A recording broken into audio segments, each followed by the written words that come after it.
Hey guys, good day. Welcome back sa ating YouTube channel. So, address lang natin yung issue ng ng Desire natin.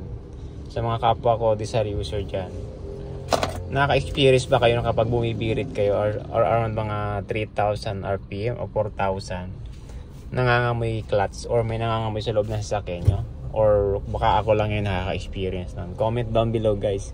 And anong ginawa nyong hakbang or pinacheck nyo na ba sa mekaniko? Sa kasa or anong ginawa sa sasakyan nyo? Kasi napapansin ko lang recently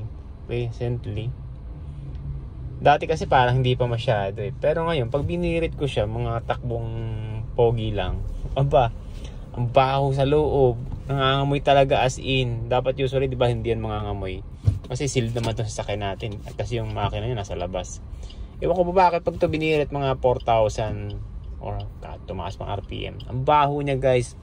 So ako lang ba yung nakaka-experience ito or marami sa inyo guys? So comment down below naman guys para ma-share ko din o ma-share nyo din yung inyong mga Then ito pa di ba uphill to, sabi ng iba umaatras daw to kapag naka-uphill.